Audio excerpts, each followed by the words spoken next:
পাগলাখালি যাওয়ার না দুটো রাস্তা আছে। চলে এসেছি এখন শিবনিবাস মন্দির, এটা যেটা আর একটা শিব মন্দির সেইটা। গুড মর্নিং সবাইকে।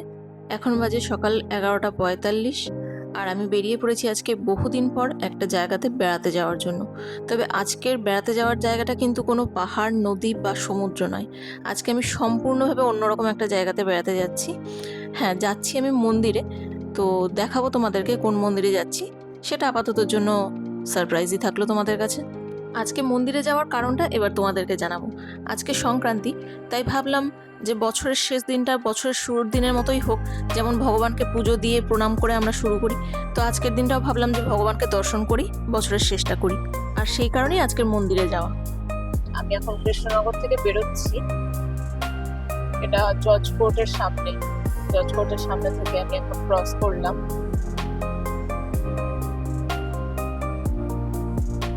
এখন বাজে 12টা, তো আমি পোস্ট অফিসের মোড় ক্রস করছি এখন। আজকে বেরোতে একটু দেরি হয়ে গেছে, কিছু কাজ ছিল সকালে, সেগুলোকে কমপ্লিট করে দেন বেরোচ্ছি আমি। পৌঁছে গেছি বাস স্ট্যান্ডের কাছে, এটা বাস স্ট্যান্ডের মোড়টা। এখান থেকে ডান দিকে টার্ন নেব। ডান দিকে যাওয়ার বদলে ভুল করে বাঁ দিকের রাস্তাতে চলে গিয়েছিলাম। যেহেতু ভিডিও করছিলাম তাই সঠিকভাবে ডিরেকশনটা আমি দিয়ে উঠতে পারিনি। তো যাই হোক, এখন সঠিক রাস্তাতেই যাচ্ছি আমি। ম্যাপটাও অন করে দিয়েছি যাতে কোনো রকম সমস্যা না হয়। চলো সঠিক পথ ধরে আবার চলা শুরু করি। আজকের প্রথম গন্তব্য আমার পাগলাখালি শিব মন্দির, আর দ্বিতীয়টা ওই যে বললাম তোমাদের সারপ্রাইজ থাকলো তোমাদের জন্য। কৃষ্ণনগর থেকে টোটো বুক করে অনায়াসেই কিন্তু পাগলাখালির মন্দিরে পৌঁছে যাওয়া যায়। আসাননগর, ভীমপুর, মাঝদিয়াগামী যে বাসগুলো যায় সেই একই রুটেই কিন্তু পাগলাখালি মন্দিরে পৌঁছে যাওয়া যায়। এই জায়গাটার নাম কুলগাছি, আর আমি কিন্তু এখন কুলগাছি ছেড়ে আস্তে আস্তে বেরিয়ে যাচ্ছি। আসাননগর পৌঁছে গেছি। আসাননগরে কিছুটা আগে একটু চেকিং হচ্ছিল, এখন সামনে যেহেতু ভোট আছে তো নাকা চেকিং চলছে সব জায়গাতেই। রাস্তাঘাটে বেরোলে সবাই এরকম দেখতেই পাবে।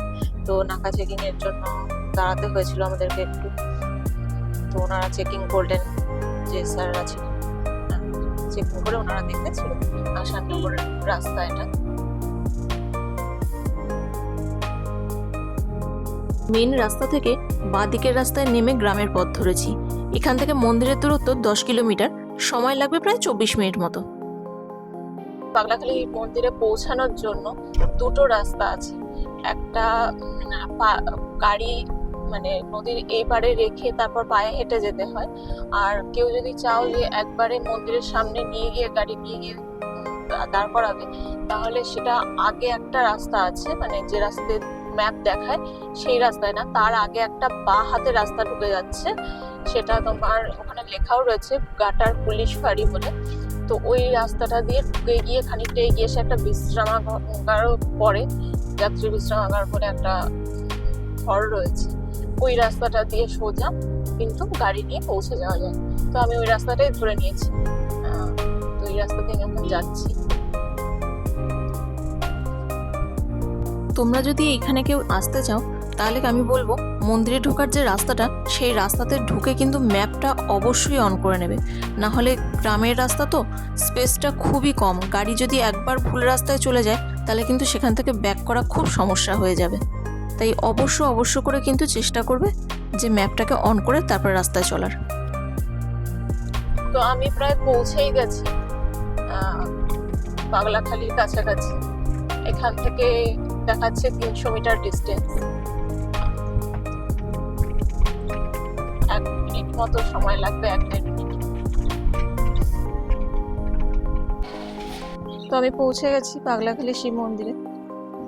তো এই যে পুরো এরিয়াটা, চলো ভিতরে যাওয়া যাক।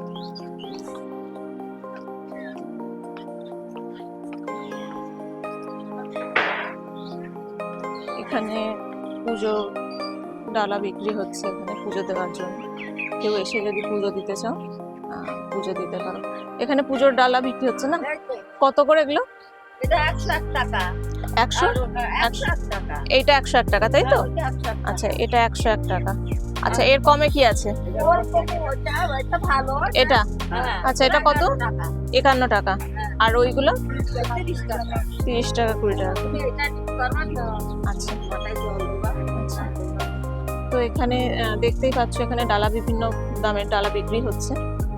তো যে আসবে এসে যদি চাও তোমরা এখানে পুজো কিন্তু দিতেই পারো, বা তোমরা আসলে ঘুরতে আসতেও পারো। জায়গাটা খুবই সুন্দর, ভীষণ ভালো, নিরিবিলি জায়গা, কোনো ঝুট ঝামেলা নেই।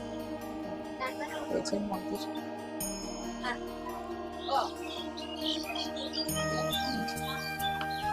মন্দির পোর্শনটা পুরো। এখানে বসে বিশ্রাম নেওয়ার জায়গাও আছে, অনেককে দেখতে পাচ্ছি বিশ্রাম নিচ্ছেন এখানে।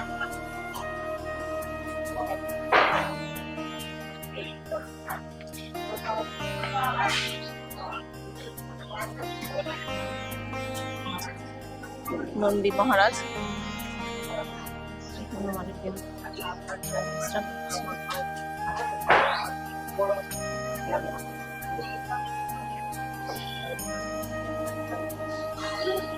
মন্দিরে ঢুকছি আমি।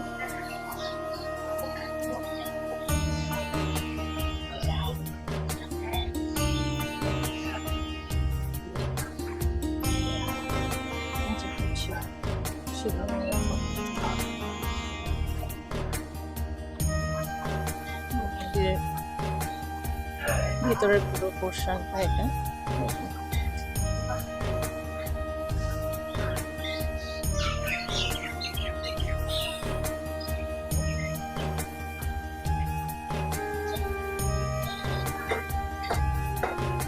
এখানে এসে না সব থেকে বড় ব্যাপার যেটা, এখানে এসে নিজের পুজো কিন্তু নিজেকেই দিতে হবে। এখানে কিন্তু পুজো দিয়ে দেওয়ার জন্য কেউ নেই, এখানে কিন্তু তোমার পুজোটা তোমাকেই দিতে হবে। এখানে আছে, এখানে মানত করেন অনেকে এসে, তো মানত করার জন্য আছে।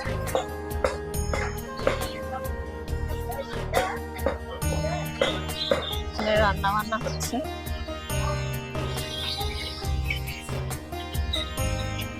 এখানে এই কাকিমার সাথে কথা বললাম, তো চলো দেখি কাকিমা কি বলছে, একটু জেনে নি কাকিমার কাছ থেকে।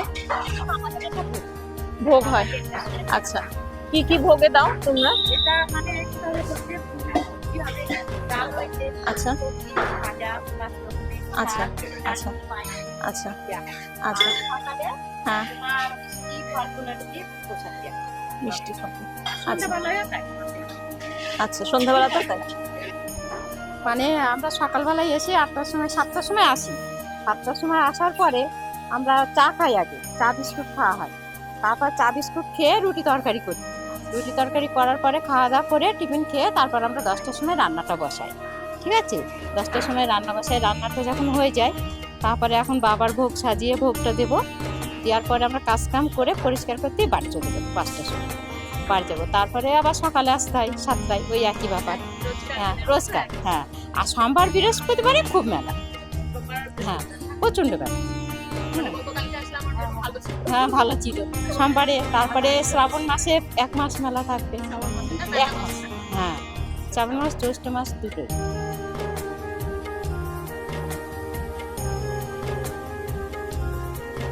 ভগবানের কাছে ভোগ নিবেদনের প্রস্তুতি পর্ব কিন্তু শুরু হয়ে গেছে।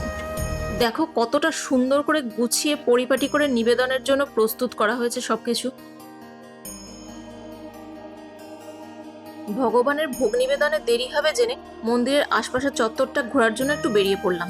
মন্দির প্রাঙ্গণের একদম বিপরীত দিকে এই গাছটা। জানি না এই গাছটা এর আগে কেউ কখনো দেখেছো কিনা, যদি দেখে থাকো তাহলে আমাকে কমেন্ট বক্সে অবশ্যই জানিও।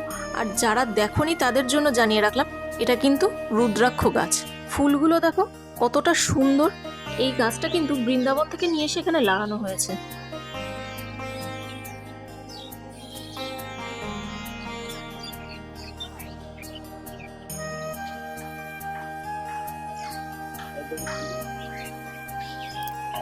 মন্দির চত্বর থেকে 10-15 পা এগোলেই ডান দিকে দেখা মিলবে একটি নদীর। দেখতে অনেকটা পুকুর বা জলাশয়ের মতো লাগলেও আসলে কিন্তু সেটা নয়। নদীটার নাম পলদা নদী।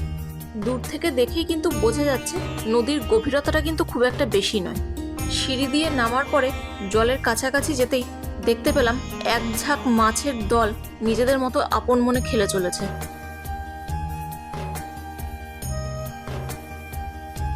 আশপাশটা ঘুরে মন্দির চত্বরে আবার প্রবেশ করতেই দেখতে পেলাম পুরোহিত মশাই ভোগের থালা নিয়ে এগিয়ে যাচ্ছেন আস্তে আস্তে মন্দিরের দিকে।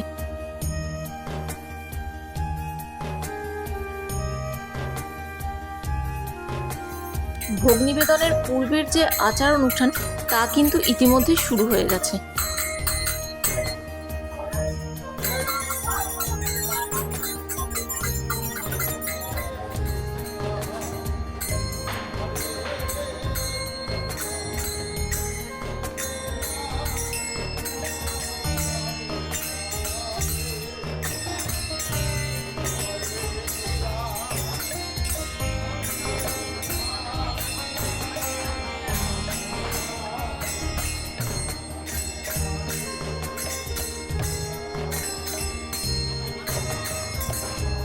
মাথায় ভোগ নিয়ে নিবেদনের জন্য যে দিদি এগিয়ে যাচ্ছে, কথা বলে জানতে পারি সেই দিদির বাড়িতেও সংক্রান্তির দিন নাকি বিরাট বড় করে মহাদেবের পুজো হয়। এই বছর সংক্রান্তিতে যেহেতু দিদি ওই বাড়িতে যেতে পারেনি বা কোনো কারণে পৌঁছে উঠতে পারেনি, সেই জন্য আজকে কিন্তু এখানে এসেছে এই মন্দিরে পুজো দেওয়ার জন্য।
এইভাবেই 3 বার প্রদক্ষিণ শেষে ভগবানকে ভোগ নিবেদন করা হলো।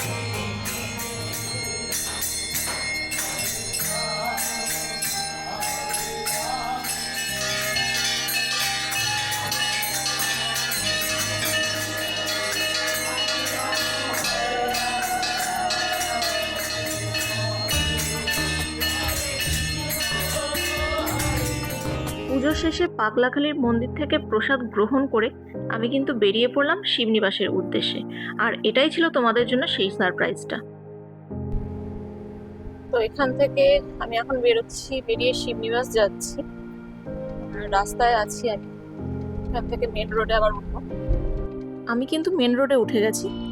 এখান থেকে শিবনিবাসের দূরত্ব মোটামুটি দেখাচ্ছে প্রায় 17 কিলোমিটার, আর সময় ওই 36 মিনিট মতো দেখাচ্ছে। তো চলো যাওয়া যাক।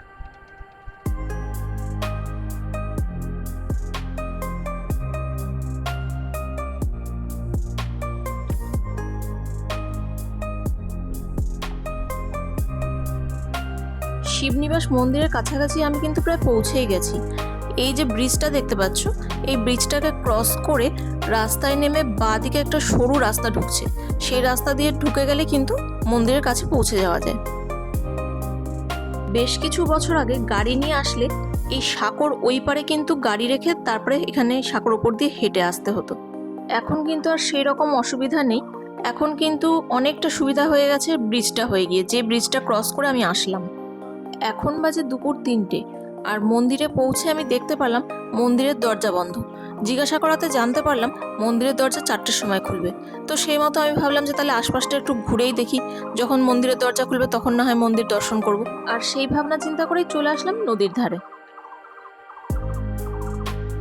মন্দিরের দরজা খোলার কিন্তু সময় হয়ে গেছে, তো চলো মন্দিরের কাছে যাওয়া যাক।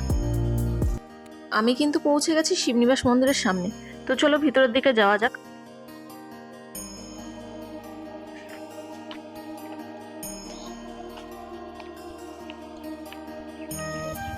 এখানে দুটো মন্দির আছে, এটা একটা মন্দির আর এটা একটা মন্দির।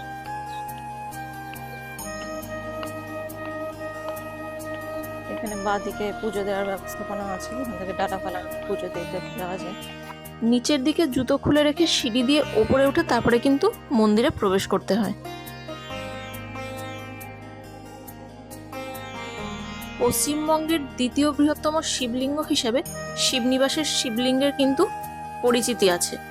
আর শুধু তাই নয়, এশিয়ার মধ্যেও দ্বিতীয় বৃহত্তম শিবলিঙ্গ হিসেবে কিন্তু এর বিশ্বজোড়া খ্যাতি। এখানকার শিবলিঙ্গের উচ্চতা কিন্তু অনেকটাই, যার কারণে সিঁড়ি দিয়ে উঠে তারপরে কিন্তু শিবলিঙ্গের জল ঢালতে হয়। এটাই সেই সিঁড়ি যেটা পুজোর জন্য ব্যবহার করা হয়।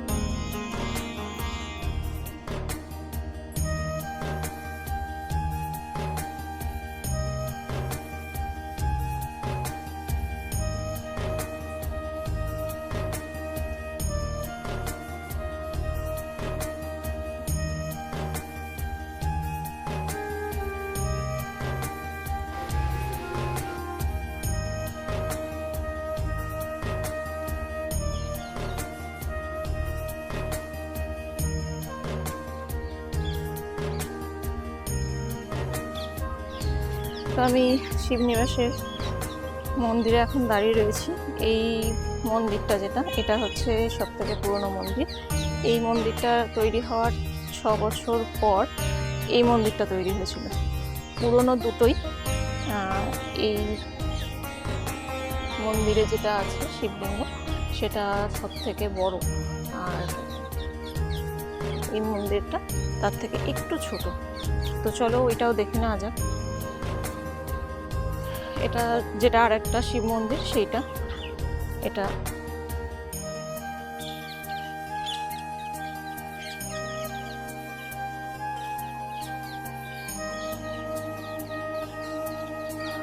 এখানে কাঠের দরজা। এটা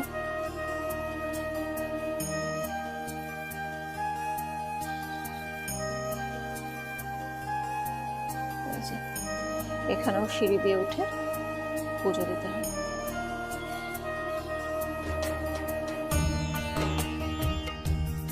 বড় যে শিবলিঙ্গটা সেটার হাইট 9 ফুট 9 ইঞ্চি, আর আরেকটা যে ছোট আছে সেটা 7 ফুট।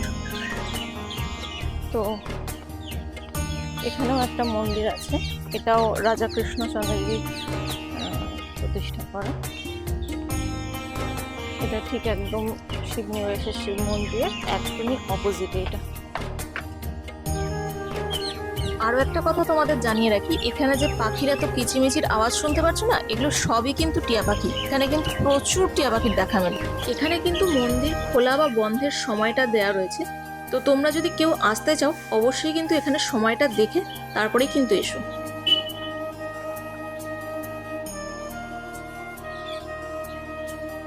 এই মন্দিরে কিন্তু রাম সীতার বিগ্রহ আছে। বাংলা বছরের শেষ দিনটা আমার কিন্তু বেশ ভালো কাটলো। এই বছরের কিছু ভালো মুহূর্তের মধ্যে এইটাকেও কিন্তু আমি যোগ করে নিলাম আজকে। বছরের শেষ দিনটা তোমাদের কেমন কাটলো আমাকে কিন্তু কমেন্ট বক্সে জানাতে ভুলো না।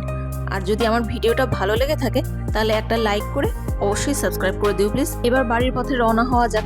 আজকের জন্য ভিডিওটাকে এখানেই শেষ করব। আবার তোমাদের সঙ্গে দেখা হবে অন্য কোনো নতুন ব্লগ নিয়ে, অন্য কোনো নতুন গল্পে। ততক্ষণের জন্য সবাই ভালো থেকো, সুস্থ থেকো, সাবধানে থেকো।